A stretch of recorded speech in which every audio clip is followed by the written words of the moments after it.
to be difficult for people who have done a lot to fight this virus already, but he thinks it's necessary to stop the spread. That's ultimately going to be up to Governor Cuomo whether or not they go forward with those drastic measures. This virus is, of course, now infiltrating NFL locker rooms. The Patriots-Chiefs game was postponed to tonight. Players from both teams tested positive, including star quarterback Cam Newton, and the Titans-Steelers game was pushed back several weeks, as now 20 people in the Titans organization have become infected. Here in New York City, Governor Cuomo again has not said whether or not he's in favor of shutting down these 9 hotspot neighborhoods. He is calling on local leaders to step up their enforcement of COVID protocols that are already in place. Trevor Earl, ABC News.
sorry for the delay. I pride myself on my punctuality. But some of the issues that we are going to discuss today, we were just working on resolving, and that's the reason for the delay. From my far right, Mr. Gareth Rhodes. To his left, Dr. James Malatras. To my right, Melissa DeRosa, Secretary of the Governor. To my left, Dr. Howard Zucker, Health Commissioner Extraordinaire. To his left, the ever-smiling and jovial Rob Mihica, Budget Director. Thank you, and again, apologize for being late. Today is day 219, but it feels like just yesterday that this started, doesn't it? Have that same freshness and energy. Groundhog Day. Remember that movie, Groundhog Day? These are the numbers for today. Again, we're looking at two different universes now. It's a little different than the past. We're looking at the statewide numbers, and we are hyper-focused on what we call hotspots.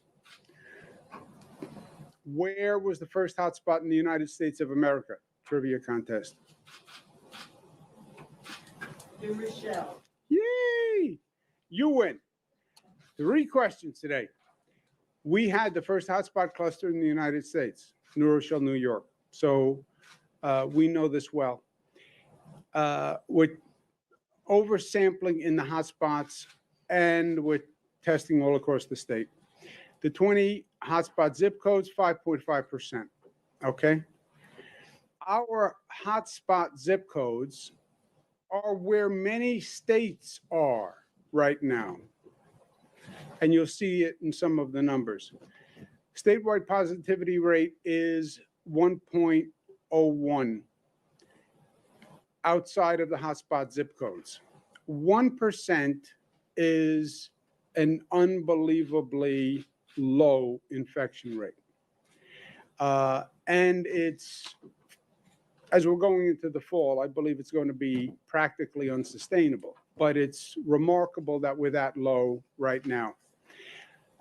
If you roll in the hotspot zip codes, which now distorts the balance of the sample, it's 1.2.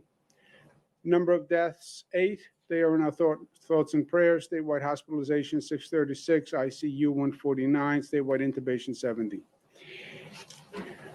Context first. We're coming into the fall. We have been told since early March, beware the fall. Beware the fall. Weather gets colder, more people move indoors, flu season, schools open. Schools opening are almost a predictor of increased infection rate. Colleges opening turned out to be more problematic than we thought. Colleges opening. SUNY's doing a great job.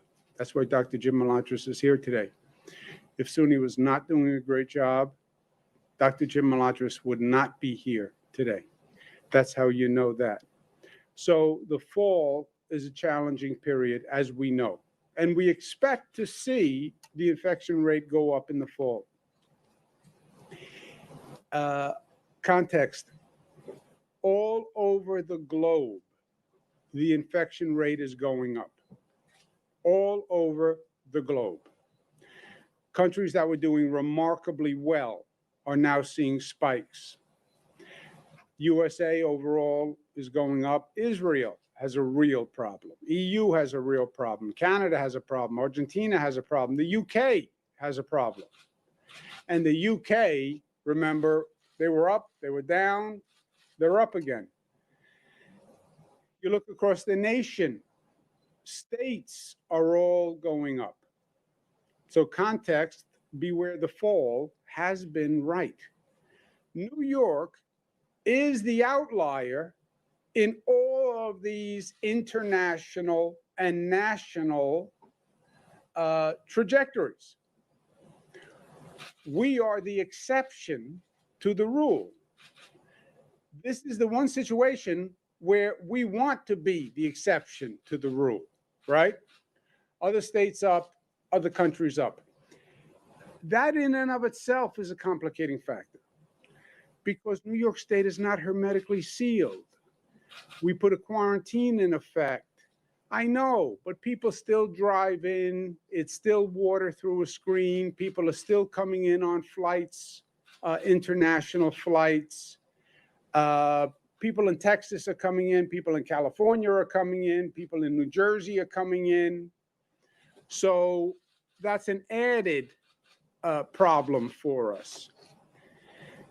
If you look at the hotspot infection rate yesterday, Western New York is a hotspot. Yesterday was a good day, 1.2%. Broome has a hotspot. Came out of a pub restaurant, but Broome has a hotspot. Orange County, Rockland County, Brooklyn, Nassau could be on there with a hotspot in one section of Nassau. These clusters have to be attacked. Picture that map as a map of dried grass, and picture those hotspots as embers within the field of dry grass. Okay, that's how I think of it. The only course is to run to those embers and stamp them out immediately and dramatically. That's why I don't sleep at night. So you have to attack the clusters. How do you attack the clusters? Testing, testing, testing, testing. Get the facts. Follow the data. Contact tracing off the testing. Testing in itself doesn't tell you anything, just that you have a problem. Contact tracing helps you solve the problem. And enforcement. Enforcement. Oh, that's so harsh, enforcement. Yeah, it's not. Enforcement is kind.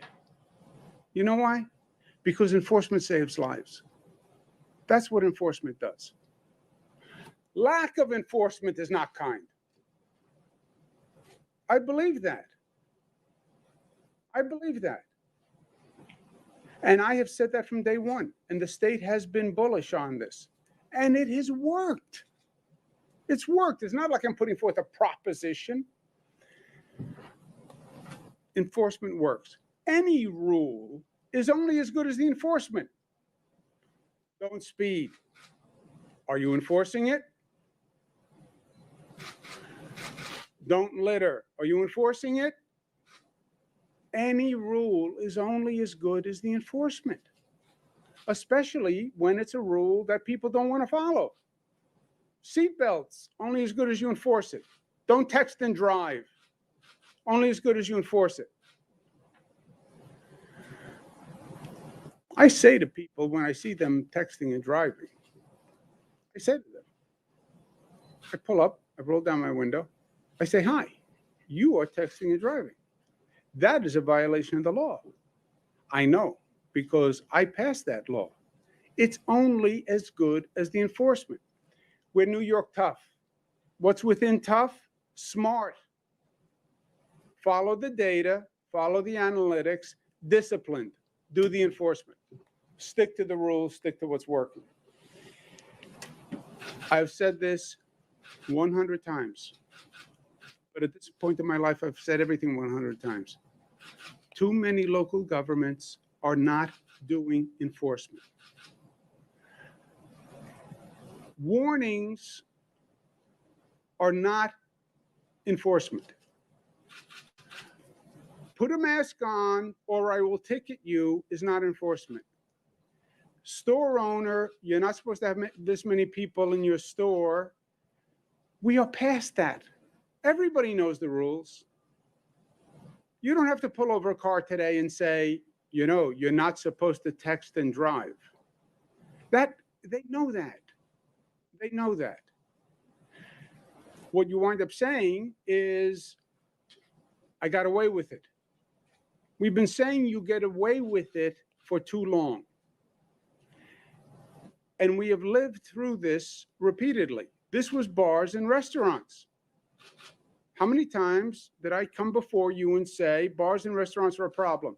We have gatherings in front of bars and restaurants. Local governments have to do the enforcement. Week after week after week. And it got worse and it got worse and it got worse. I then said, forget it. I give up. The state government will do bars and restaurants. And we put together a task force. We did over 1,000 violations. And you know what? Compliance with bars and restaurants is markedly better than it has been. When was the last time any of you wrote a story about bars and restaurants and gatherings in front of bars and restaurants? Why? Because the owners know they'll lose their license. Oh, that's tough. No, we saved lives. I believe that. We saved lives. New York City has clusters. Queens, Brooklyn. We also have clusters akin to this, Orange, Rockland, a little bit in Nassau. I just got off the telephone with Mayor de Blasio, Controller Stringer, Council Speaker Johnson, UFT President Mike Mulgrew. We had a very good conversation. It was a collaborative, positive conversation. It's a complex situation, works on a number of levels. There are a number of issues, and we talked through them. We have clusters where the viral infection rate is higher, about 3%, 4%. Where does the virus mainly transmit? Dr. Zucker was on the phone. We asked him that question. Schools, which are also the place where different communities come together, right? So my child goes to a private school, your child goes to a public school, but our children are on the same hockey team, or on the same soccer team, or they play together in the playground. Schools can be locations of transmissions. Religious gatherings, especially in these communities.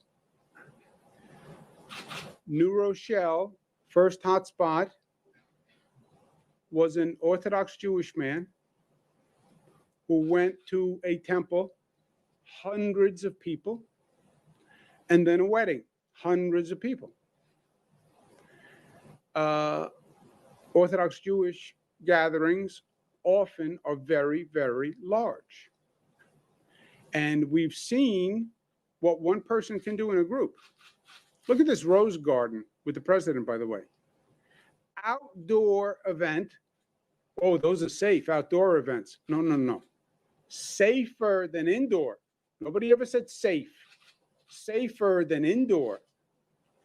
And look at that growing list of people at a presidential rose garden event who were theoretically tested before they came in.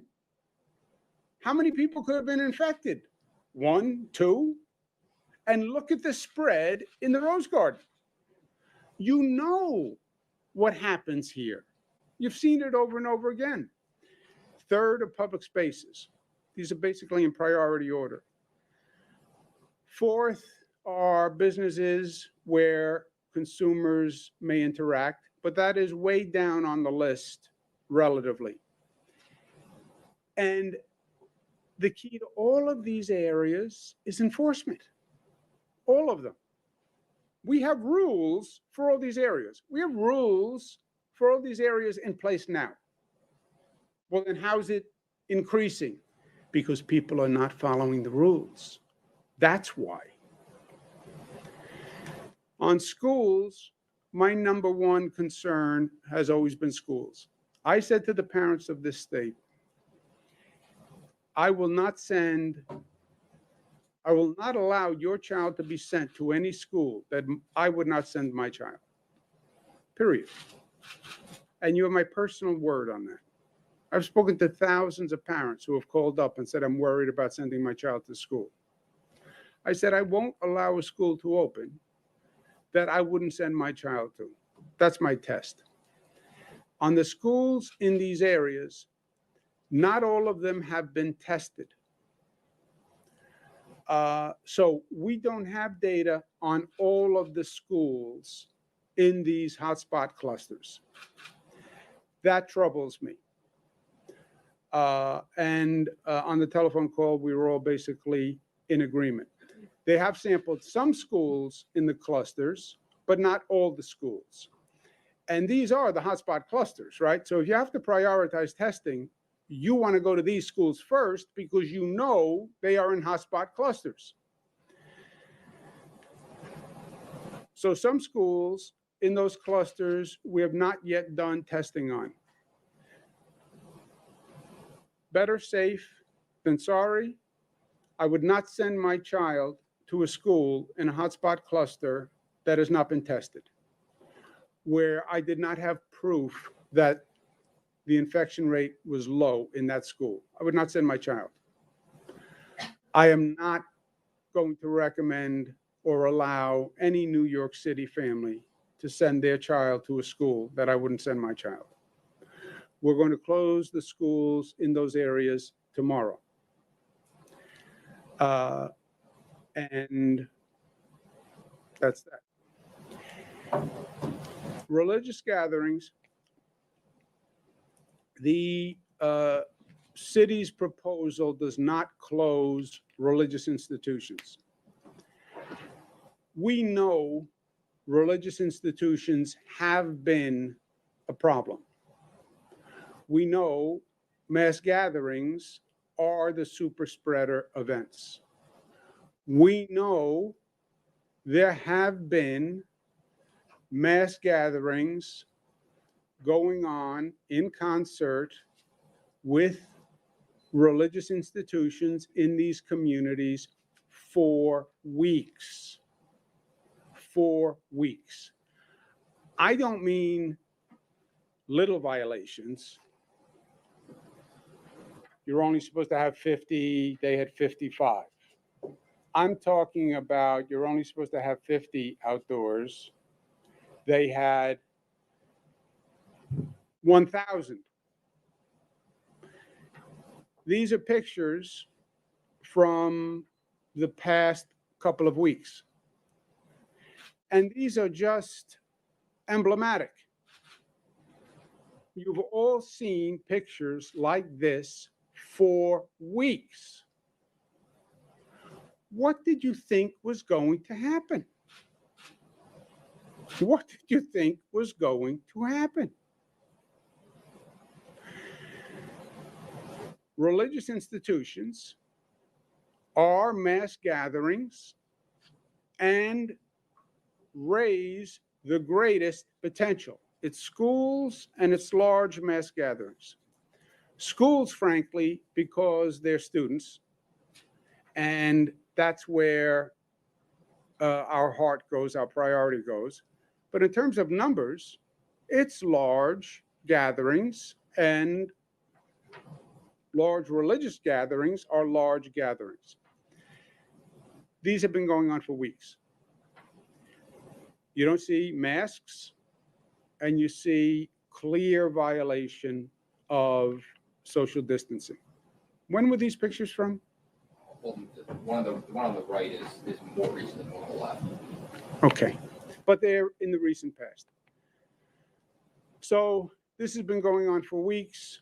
We've been talking about it for weeks. If we're going to keep religious institutions open, it can only be with 2 conditions. One, the community must agree, whether it's the Jewish community, whether we're talking about Black churches, whether we're talking about Roman Catholic churches, the religious community has to agree to the rules. And they have to agree that they are going to follow the rules. And they have to agree that they are going to be a full partner in the enforcement of the rules. That's condition 1. I'm going to meet with members of the ultra-Orthodox community tomorrow. I want to have that conversation directly myself. This cannot happen again. If you do not agree to enforce the rules, then we'll close the institutions down. I am prepared to do that. Second, after we receive the agreement, an agreement is only as good as the enforcement. We have to have real enforcement in these clusters and the other statewide clusters. The enforcement will help the community. If the rule is no more than 50% of the people in a Black church, I want someone at that door when 50% enter the church, a person there who says to the pastor, you agreed to follow the rules, that's 50%, that's it, or we close it down. It does not work without enforcement. But both of those conditions have to be in place. And if I do not have the agreement from the religious community directly as a starting point, then we will close down the religious institutions. If they do agree to do it in partnership, then I want a real enforcement capacity. We're not going to make the same mistake twice. Tomorrow, I'm going to meet with the larger congregations, New York City, Rockland, Orange, Nassau, and have that conversation. That's step one. If we get past step one, then we need enforcement in place. Enforcement is enforcement. I've said this to you. I have this conversation with the local officials all day long. Well, we issue warnings. That's not enforcement. Well, we do public education. That's not enforcement. There is no person in the state of New York who needs you to tell them at this point, you must wear a mask. They know they must wear a mask. There's no need for public education. Find me the person who says, I never heard that. Really? You have to wear a mask? I never heard it. Find me the person in the state who says that. Enforcement is enforcement, okay? New York City only did 26 enforcement actions. Enforcement is, here's a violation. New York City deployed 1,000 people for days, 3 days. 1,000 people for 3 days is what? Is 24,000 personnel hours. 24,000 personnel hours, you only did 26 enforcement actions? That's not enforcement. We have to be more aggressive. I understand that it's impolitic. I understand the sensitivity in the community now, but I also understand you will see people die if we don't do more enforcement. I also understand that we have learned this experience before. This is the bars and restaurants story. Week after week after week, we have to do the enforcement. Nobody's doing the enforcement. Week after week after week, nothing changes. The state took it over. I did 1,200 enforcement actions, 228 immediate license revocations, just on bars and restaurants. 1,200. Now, was I happy about doing 1,200 enforcement actions? No. Immediate license revocation is very difficult. That business basically closes. People lose their jobs. You don't want to do this. But life is options, my friends. You don't do this, the virus spreads, people die. You tell me which is the nice and kind and responsible course of conduct. 1,200 enforcement actions just on bars and restaurants. That's enforcement. The state is going to take over the enforcement oversight in all the hotspot clusters. Okay? Local governments will need to provide us with personnel, but the state will take over the enforcement with the local personnel. I do not have enough state personnel to supplement every local police department in the state. To give you an idea, we have about 5,000 state troopers. There are about 35,000 NYPD, okay? Most of this enforcement is also going to be done by health department officials, other agency type officials.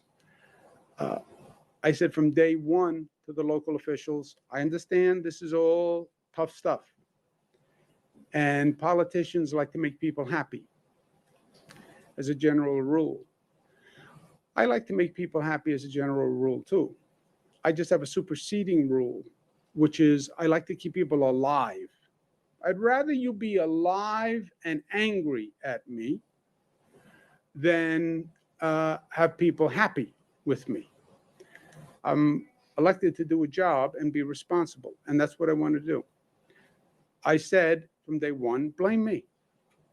Blame me. You have to revoke a bar owner's license? Blame me. We have to close a temple because it's over 50%? I'll do it. We have to close a Roman Catholic church? I'll do it. I had to close the St. Patrick's Day parade? I did it. I'll do it. But none of these rules are going to make a darn if you don't have the enforcement. Another issue that came up on the phone, which is right. Targeting by zip codes is imperfect. The virus doesn't travel by zip codes. Neighborhoods and communities aren't organized by zip codes. Zip codes can be arbitrary and can leave out some communities that are infected. Zip codes can include communities that have a low infection rate. This is a zip code in Brooklyn.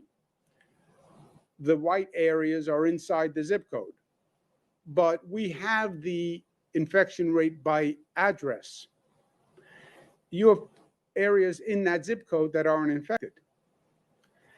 You then have areas outside the zip code that are infected. So the zip code as a template is rough justice, but only rough justice. And we can refine that. It takes some review and analysis, but look at the actual cases that you have, again, by address, and make sure you're including the relevant zone, not just a zip code. You have to go a little bigger, you go a little bigger. If you don't have an infection rate in certain communities, don't include those infection rates. So the zip codes as a starting place, but we then want to have a team of epidemiologists and demographics people actually look at the maps and where the infection rate is and make sure we're drawing the right circle or the right borders. And the controller raised that point, and it's a good point. And the health officials agree. When we did New Rochelle, we did a circle. Every other state, every other country does a political subdivision, a county, a city, a town.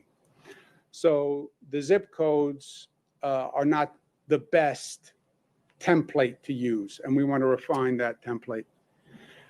For example, we're closing schools in zip codes, but the school district is different than the zip code. So just because the school is located in that zip code doesn't mean the students come from that zip code. The catchment area can go the opposite direction from the zip code. But right now, that's the best we have with the New York City data, but we're going to refine this. Non-essential businesses, public spaces. Remember, it's mass gatherings. Public spaces, schools should close, but we need to have the right template designed before we can do that with full accuracy. The only action we're taking today on this data, we are using the zip codes to close those schools tomorrow. If we expand the regions, and that then includes other schools, we'll then notify people as soon as we know. But for today, all we have of the zip code is the zip code data. So it's the schools in those zip codes. And as we refine it, we'll let you know. So in total, schools close tomorrow. I'm going to be meeting with the Orthodox community tomorrow, see if they will agree to live and abide by the rules and advocate compliance. If the rabbi advocates compliance, that would be a very positive start. If the communities don't agree with the rules, which is possible, I had some conversations where some religious leaders believe they have herd immunity, which is not true. Some people believe have followed politics and think that masks are ineffective and this is all a hoax. That's not true. But if they don't agree, then the state will take action. If they do agree, and we have the ability to enforce, then we will go with reduced guidance, 50% rules, primarily outdoors, et cetera. We're going to do statewide enforcement, state supervised with local resources, but enforcement has to be enforcement. We need better templates, geographic templates than zip codes. We also need better data on these schools in these hotspot zip codes, more testing, faster testing, so we find out exactly where we are. And we need to establish criteria for reopening. When do the areas reopen? What testing data, what percent over what period of time? That has to be established. So in closing, New York City is not unique. We have this all across the state. Again, we started with the first hotspot, and it's going to continue. It is the way of the world. It's the way this virus moves. It starts in a cluster. It always starts in a cluster, wherever. And the question always becomes, can you stop it in the cluster? Can you tamp out the embers before it's a fire out of control? That's always the question. That was the question in Wuhan, China. Could you get to Wuhan and stamp it out before it spread? That was the question in New Rochelle. And we did stamp it out in New Rochelle, by the way. And every state is dealing with it. But it's a statewide issue. It's testing and it's enforcement. That's what we're down to. We're New York tough, smart, disciplined. Just to reiterate, the fall is perilous. We have to stay vigilant. When we talk about 1%, I understand that it is a hyper ambitious goal. You have to remember, we were at 20% infection rate at one time. And I understand that we are surrounded by higher infection rates. New Jersey is 2.1. They were 3 last week. Okay? Connecticut is 1.3. They were 1.5. And Connecticut has always been a relatively easier situation than New York. I'm envious of my friend Governor Ned Lamont. Pennsylvania is at 7.9%. We have people coming in and out of here every day from these states. We have people flying in from other countries. So, 1%. Hyper ambitious, unrealistic. Keep the bar high, raise the goal, and we do the best we can. But I'm also realistic, and these are the facts that surround us. That's why right now, you take out our hotspots, we have one of the lowest infection rates in the United States of America. And that is the gold standard, and that's what we want to try to achieve, even if it is not fully realistic. But New Yorkers have done an amazing job. Highest infection rate at one time, lowest in the nation. God bless New Yorkers. And I want to make sure as governor, I'm doing everything I can to honor and fulfill their sacrifice and their toughness and their love for each other. And we're doing that. Questions? On the schools specifically, do you have a sense of how many that is total in Brooklyn and Queens? What will the duration be? And why did you think now is not a time to really go after the essential businesses? I mean, do you think you could do that as soon as this week? Essential businesses are like number 4 in the spreader priority, right?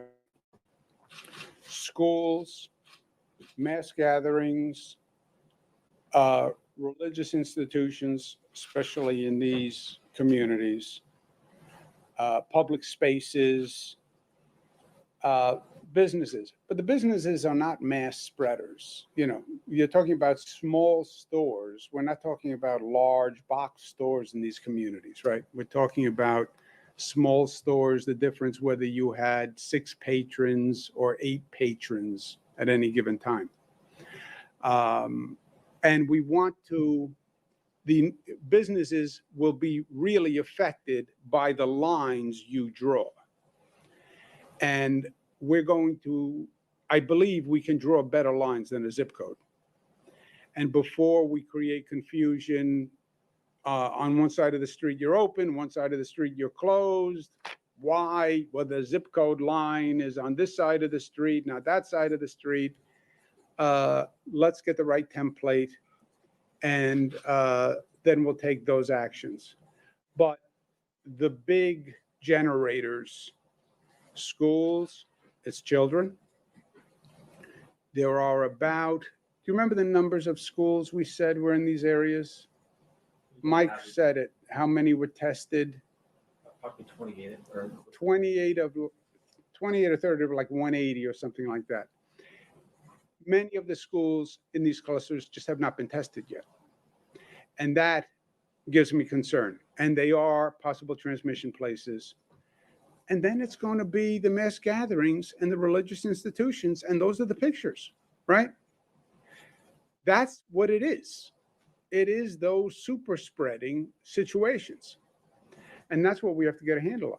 Governor, the mayor had proposed. Are you talking about yeshivas and other private schools in addition to the public schools? Yes.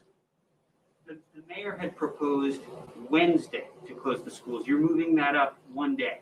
What is the reason for that? His argument was, we're just about through with giving every child that in-person day in the blended model. Wednesday is when it makes sense. We had a phone call now. Well, Mike Mulgrew recommended it. Speaker recommended it. The controller recommended it. I think what was the determinative fact was there has not been testing in those schools. Some of the schools in the hotspot zip codes have been tested, but some have not. How can you send children into a school in a hotspot zip code when you know that you don't have any information as to whether or not it's safe? We sent them in today. You could have made this decision yesterday on Sunday. Yeah, except I wasn't involved, right? I had the conversation today, so I can't move any faster than this. And just as a quick follow-up, you're not closing the schools in Orange and Rockland, the other hotspots, just the New York City schools? Why? We may close those schools. We don't have the same level of problem, but I'm going to be speaking to those community leaders also tomorrow, because it's roughly the same situation. If the religious leaders do not agree to abide by these rules, then we will close the religious institutions, period. If they agree, I will only go forward if I know we have a state supervised enforcement action. Because I've seen this movie and you've seen this movie. 26 enforcement actions is not enforcement. And I understand it's difficult, but I want a person monitoring the attendance in a temple, in a Black church, in a Catholic church. And if the rules are violated, then action has to be taken at that moment. And that enforcement has to be in place. The challenge is, I don't have on the state side enough people to say, we'll do all the enforcement. That would be easy. And I would do that in a heartbeat. I didn't even have enough people to do the bars and restaurants task force. We took people from all over. I have environmental inspectors on that task force, but it also proved it worked. And both conditions have to be in place if we're going to allow the religious institutions to stay open. If one or two doesn't happen, then we'll close them. I don't have a problem with that. Governor, on this new task force, what kind of will the testing? NYPD be involved in enforcing social distancing restrictions among individuals, or purely through this task force on businesses, schools, religious institutions? It's individuals, but you want to prioritize your impact. Mass gatherings have the most potential to do a super spreader, right? Rose Garden, New Rochelle. Certainly mass gatherings first. If I'm an investigator and I'm out there and I want to make a difference in the world, mass gatherings at religious institutions, mass gatherings in parks. By the way, mass gatherings of young people at parks in front of NYU, right? College kids coming out, 200-300 to party. Those are all mass gatherings. And that's a priority for compliance. Schools, priority. And then you go down with businesses, and then individuals. So would they be authorized then to ticket people who are walking on the street without masks, for example? Oh, they are now. But Zach. intent for them to enforce it in that way. You say it's not the highest Zach, priority, but it should we expect is that? now. You walk down the street without a mask, you're within 6 feet of a person, you are in violation of the law. But will they enforce it through this new task force? Yes. And they should be enforcing it now. See, that question should not be a question. The answer is, of course. NYPD should be enforcing it now. New York City Department of Health should be enforcing it now. You should have no question in your mind that if you walk down the street and you're not wearing a mask and a police officer sees you, you're going to be ticketed. Doesn't Orange County and Rockland County have higher infection rates than Queens? It depends. It depends on where. But if you have higher infection rates, why not close the schools there as well? Well, that's what we're going to be talking about. And there's some disparity in what the infection rates are, and we want to drill down on the data, but it's the same basic conversation we're having here. So Governor, Excuse me 1 second. Do you believe you have the legal authority to close down religious institutions dedicated to that? Wasn't there a recent court order barring you from doing that? We believe we have the legal authority. We will assert the legal authority. We have been sued by the religious organizations. Our legal authority was upheld. I don't like getting into a litigious situation with the religious community. I have enough questions that I have to answer when I get to the pearly gates. I don't want to also be questioned as to why I was sued by the Catholic Church or the Jewish community for closing temples. I have enough issues on my plate. But yes, we believe we have the legal authority. Did you want to say something? No, I would just say, Luis, you have to remember back. So when we did New York on pause back on March 20th, we banned all mass gatherings, more than 10 people, and we closed all non-essential businesses. It was the mass gathering rule that was upheld. And so technically during that period of time, individuals could walk into a religious institution and pray, but you couldn't have more than 10 people in a religious institution, regardless of occupancy at any given time. What changed was when we began to do the phased reopening and we started to say that businesses could have 50% capacity, we said houses of worship could have 30%, 33% capacity. The lawsuit was over whether or not it was fair that in a religious institution, you were taking a different standard than any other business. And the court at the time went with the businesses. But what the governor is describing is if we're moving into a situation where we're indiscriminately saying a mass gathering number in a certain region based on infection rate would be lowered, let's call it 10 people. I'm not saying that's what it's going to be, but just for example's sake, 10 people, then you're not saying a religious institution is being treated differently than any other institution because the law would be applied evenly throughout. Does that make sense? The picture of the two. Can you put up the picture of the two congregations again? Sorry, Luis. So Governor, Wait, Luis, just Luis. On the non-essential businesses, could you clarify your stance? Are you leaning against shutting them down and closing them? Are you leaning against the mayor's proposal? What exactly are you waiting for on the non-essential businesses? On the non-essential businesses, also on the schools, we all agree we need to do a better template than a zip code. A zip code is not the best definition of the applicable zone, right? You have information beyond the zip code level. You have addresses, you have census tract data. So if you have to draw I use the word containment zone in New Rochelle, I got into all sorts of trouble. If you have to circumscribe an area, make sure you have the right boundaries. And before you make a determination about essential businesses or not, make sure you have the right geographic area.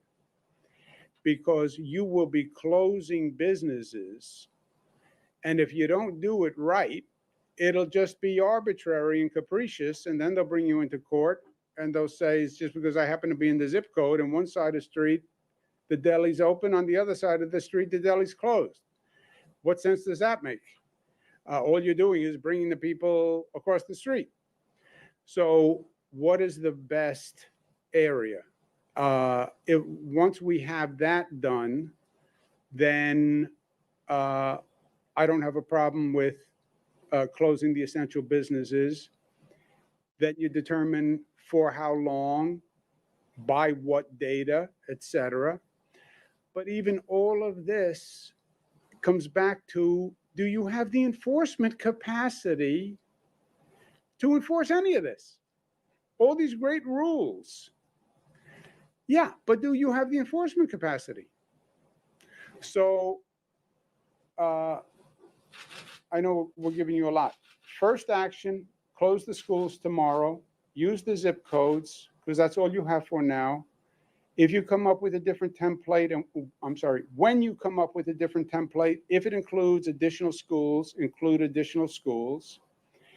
Meet with the Orthodox community, see if they will agree to live by the rules. If they do, then we need to put in together a statewide enforcement task force and the local governments have to give me enough personnel to make it work.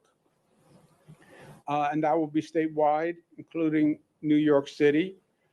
Then redraw the geographic boundaries, see what's in and see what's out, then put that out there. And that's all.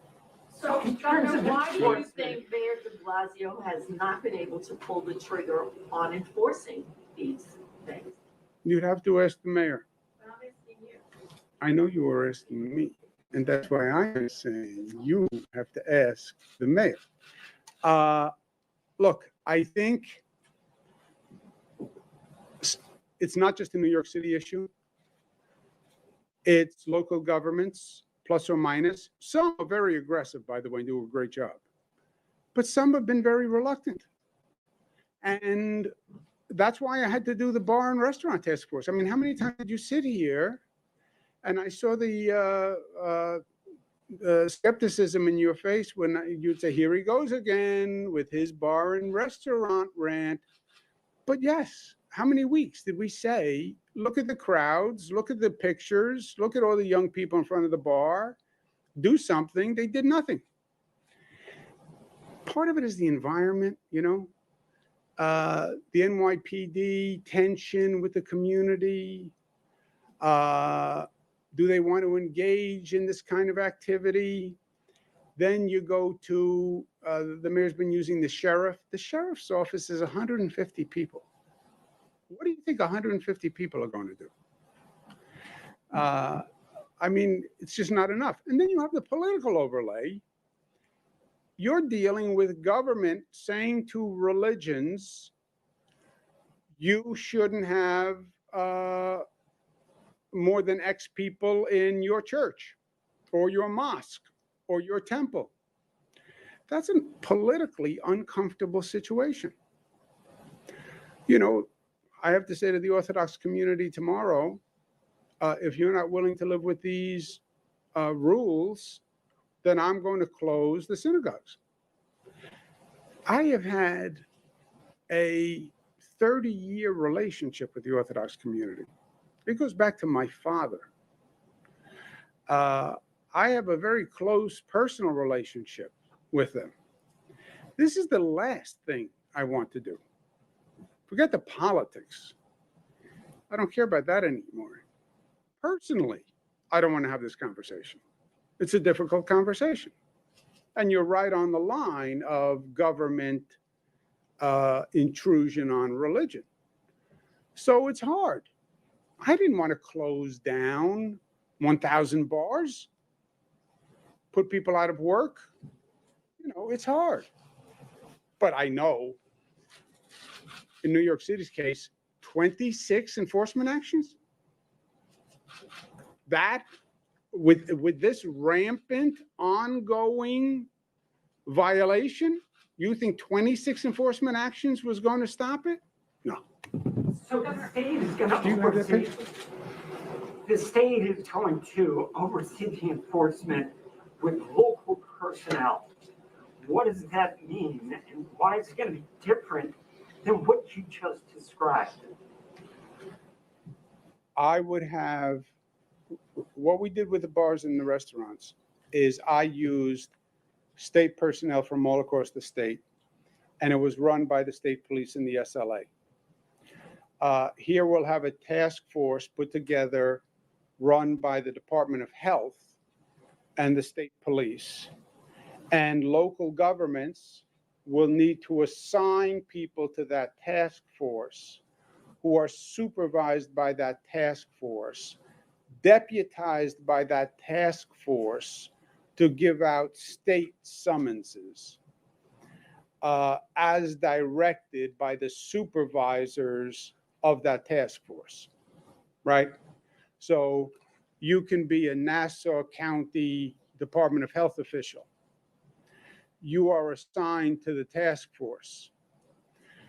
I'm the state person running the task force. I say, you're going to be stationed in front of St. Peter's Church.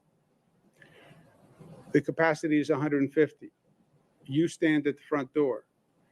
when they go over 75, you close the door and call me. And if you have any problem, the state police officer is down the block and he'll come help you. That's your job. You are from the Department of Health, but you are assigned, Nassau County, but you're assigned to a state task force. So the state is telling the local officials where to be. Say one more time, I'm sorry. The state is telling the local officials where to be. No, the state is determining where to be, primarily based on the hotspot clusters, right? Here in New York City, we knew where the problems were. We knew it. So we're all looking at the same areas because we all have the same data on the zip codes and the communities. We just haven't been aggressive enough on the enforcement. And I've said from day one, blame me. I'm willing to do the enforcement. I have a different political perspective. I think it's kind and right and responsible, as opposed to harsh and I'm going to make enemies. And the state task force is going to do it, but I don't have enough people. I don't have enough personnel. So I need them to assign me personnel. I'm just wondering, if the locals didn't do it before, what makes you think they're going to do it now? Oh, because they're not doing it in their name. It's my name that they're doing it in. And that makes all the difference. That's going to make the difference. Oh, yes, because there's no political recriminations to them. You know, I'm going to say to the Orthodox community tomorrow, if you don't agree, then we will have to close down your religious institutions. I'm going to have to say that to the Black ministers. That's not a comfortable conversation. Just to punctuate the governor's point, so just so we're all clear, Section 20 of the executive law regarding emergency response delegates the authority on enforcement in an emergency to the locality. So let's just use that as the baseline. To go on the governor's point on the SLA, what was happening a lot over the summer was everyone was seeing on social media reports of bars and restaurants and drive-in concerts, whatever it may be, in clear violation of the rules that we put into place in order to keep the virus contained in New York. We would reach out to the local health departments, local governments, say, what are you doing about this? And politically, it was very difficult for them. Oh, my friend's cousin owns that bar. This person I know owns that restaurant. It was just this one time. And so the governor put together the SLA task force. The hope being from the SLA task force was that we would go after individual bad actors before having to blanket punish an entire industry. So rather than in that moment in July and August say, we're closing all bars and restaurants, indoor, outdoor, everything, we tried to surgically go after the individual bad actors. And it was incredibly effective. To the governor's point, you now see dramatic change in compliance. At the same time, my phone was ringing off the hook. Robert's phone was ringing off the hook from local politicians, state legislators, assembly and senators in these areas saying, you closed down my friend's brother's bar. You're being gratuitous. It was just one violation. You're going after and fining these people. And we said, yeah, we are, because we lived through mass graves on Hart Island and we lived through sirens in this city and we lived through death and we're not doing it again. So we will take it over. And when they say, well, we're upset, you can say, well, the governor's office is terrible. They're going to continue doing it and they're going to continue doing it no matter what we say. So you better just follow the rules. And we have seen a dramatic change in compliance as a result. And that's what we're trying to accomplish here. Let me do it another way for you. Just turn the picture a little bit so I don't have every local official calling me this afternoon. The first, many local governments have done this very well. Second, this is a very different situation, because this is a state law that has been delegated to them to enforce. State law, which is a new state law, delegated to them to enforce. They don't close down religious institutions. It's not what they do. They don't close down bars. They don't close down restaurants. They don't close down drive-in concerts. They don't tell people to wear masks. They don't tell people you can't gather 100 people in a park. They have never done this before. It's not what they do. COVID. We passed these new state laws. You are delegated to enforce them. It's your job. We've never done this before. It's not what we do. My local police don't close down bars. And we don't tell people to wear masks. I know you've never done it before, but you have to do it. We don't go into a church and say you're violating the 50% rule, close the church. We don't do that. I know, but you have to do it now. That's for the bureaucracy to accept that and pivot and do it. And these are all difficult laws. Think about it. You're a local politician. Pick one. Close temples, close mosques, close schools, close Catholic churches. No thank you. Any sense of how long the duration would be for the schools? For example, would you want testing in the schools to indicate when they could reopen, or is it the community at large, meaning within the zip codes? It may be both. We don't know, and that's what we want to establish. The state has, Dr. Zucker is going to work with the city and some other outside experts to make that determination. What's the timeline on the boundaries? Like, we know of 2 concerts that are planned in Brooklyn this week in the ultra-Orthodox community. Are you going to close down larger venues this week? Well, first of all, it shouldn't be happening anyway. Period. It violates the existing law.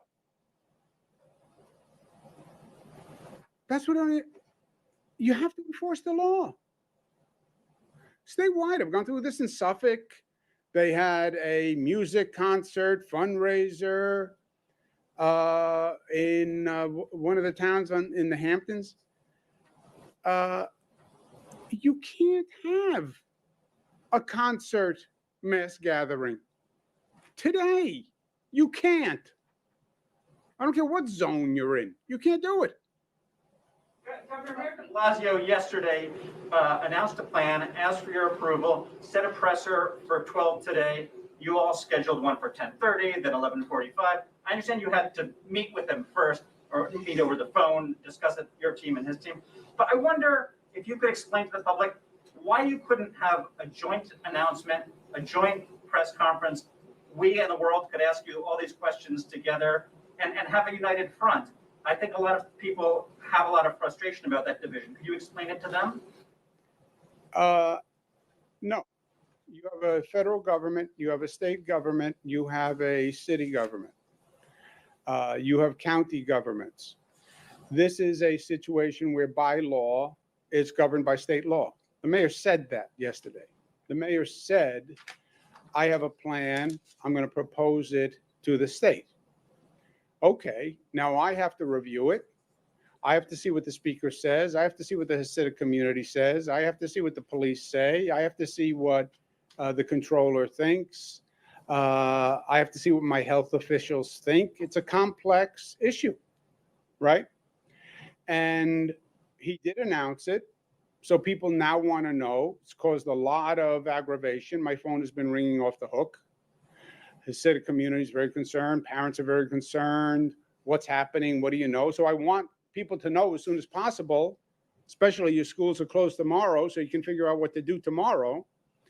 And this is the most recent update. And I spoke to him about it. I spoke to him, Mulgrew, the controller, the speaker, and this is what we agreed we would do. This is the plan of action.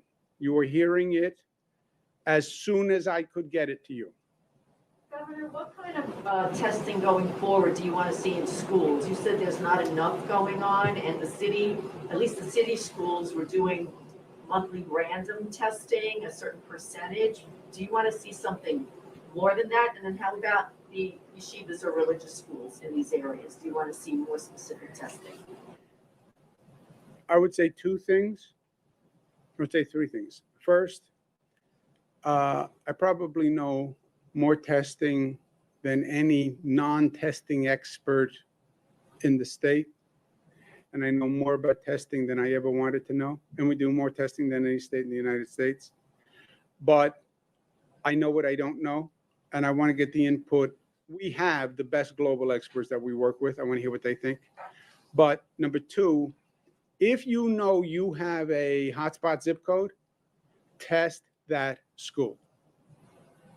Test that school. If you're going to send a child into a school that you know is in a hotspot, you have, in my opinion, you have to test that school before you would ever send a child into a zone that you already know is a hotspot. Second, random monthly. What is the interval between the tests? In other words, does that mean you're going to random, you have 30 days, 31 days, let's say. Is it all in the first week, maybe all in the last week? Is it spaced out every week? What are the intervals between the tests? Because this goes like this, right? Well, we did a test on day 1, but then we didn't test again until day 10. And lo and behold, from day 1 to day 10, it went up 4 points. No, I think random is fine. Monthly, I don't know what that means, monthly. Does that mean you could just do it once a month? I understand daily, I understand weekly. I don't really understand random monthly, because it sounds like it's a month. If you're saying there could possibly be a month between tests, that doesn't work for me. I can tell you, I would not accept that plan from my school. Will there be an impact to indoor and outdoor dining in these cluster areas? There could be. We're reviewing it. Do you think it'll be this week? Yeah, we need to come up with the template, because I don't want to confuse businesses. You were in, you were out, you were in. There's been enough of that, When government comes up with a plan, stick to the plan. Don't change the plan. It suggests to people confusion and incompetence. So what's the right geographic template? What's an essential business now? What's the indoor dining rule now? What's the mass gathering rule now? And then how do you enforce it? You're the governor of the state, the mayor is the mayor of the city. That doesn't preclude you from speaking together, does it? Why can't the two of you, as Fred suggests, come together, one message from one place, instead of these different voices from different places? I've been with the mayor many times. He has a schedule. I have a schedule. I wanted to get you the information quickly. I didn't put out this plan. He did. So if anything, you'd want to ask him, why didn't you propose a plan to the state and work it out first and then just announce a final plan, as opposed to announcing a proposed plan that the state then had to react to? I don't know. Why do you sit in that seat? I don't know. People have their own styles and their own way of doing things. But that's all it is. Governor, speaking of sitting in seats, you all are a few feet away indoors and not wearing a mask. I wonder if you could speak to the mask wearing culture in this room, in your office, and what it says as you talk about the need for enforcing laws and being consistent, what it's telling to those communities whom I feel it's probably pretty safe to say are tweeting even as we speak about your presence together without masks. We have sat in these seats 6 feet apart, socially distanced, without masks since COVID started. The rule is 6 feet apart. And that's what we do. This state has been a model of mask wearing. We were the first state to mandate masks in the United States of America. We have done more advertising for masks than any state in the nation. We've done national public service announcements on mask wearing. I've been the most outspoken governor against the president for not mask wearing. I've been the most outspoken governor against the CDC and NIH and the vice president for not condemning the president's failure to wear masks. I visited cities all across the country and advocated mask wearing. I said that this nation and its health officials made a terrible mistake by telling this country early on not to wear masks. Surgeon General tweeted they are unnecessary. Whenever I am in a situation where I should wear a mask, I do wear a mask. Don't confuse people by putting forth your own mask wearing rules. Do that with your family. If you are 6 feet apart, you do not need to wear a mask, let alone these people were all tested on basically a daily basis. What about aerosols, though? Isn't there new evidence that the virus spreads through the air? The rule is 6 feet social distancing. Do you want to change the rule? Well, what rule who's determining this rule? You said that the CDC can't be trusted for public health guidance, but there is lots of new research that shows the virus can spread. The CDC's rule is 6 feet. The state law is 6 feet. If there's new data and we should come up with a new law, then the CDC could do that. The Department of Health could do that. But the law is 6 feet. That is the law. The law is a mask. The law is not a helmet. If new data comes out and says you should wear a helmet, then we'll have a helmet law. The law says a mask, not earmuffs, because we don't believe the virus goes in your ear. Maybe somebody will do an article saying it can invade your ear, and then we'll have a new mask with earmuffs. Last question. What's your level of concern that the outbreak is going to continue to increase? What's to stop if we do close outdoor dining, indoor dining? What's to stop people that live in hotspots from going down the block or catching a train and traveling outside? Nothing. Nothing. Nothing. Which is why the health officials are very worried about how you draw the lines. Because what the health officials will tell you is if you don't draw the lines correctly, you will be taking the infected people in the zip code and sending them to the next community to have outdoor dining because their outdoor dining is closed and you can actually be spreading the virus. That's why the geographic template is very important. This has never been done before. Every other government closes subdivisions, the entire city, the entire county. Brooklyn closes. Now, theoretically, you want to drive into Manhattan, you can drive into Manhattan, but you have to drive into Manhattan or take a train into Manhattan. You want to go into Queens to eat, you can go to Queens, but you have to go to Queens. You get this small area, you just walk across the street. You walk 2 blocks. And we were trying to contain you. That's why New Rochelle, what we did was a 1-mile circle. And it had a margin around it. So in other words, the circle was wide enough where there was a buffer between the infected community and the non-infected community. But yeah, that is a very real concern. And there's a very real question of, if you do this wrong, are you just spreading inadvertently the virus? So how you draw those lines is very important. What would Enforcement look like then in that situation? Is that going to be different? No, the enforcement winds up the same. You draw the lines and then the enforcement is the enforcement. And the enforcement is indoor dining is only supposed to be 25%. You have 30%, you get a ticket.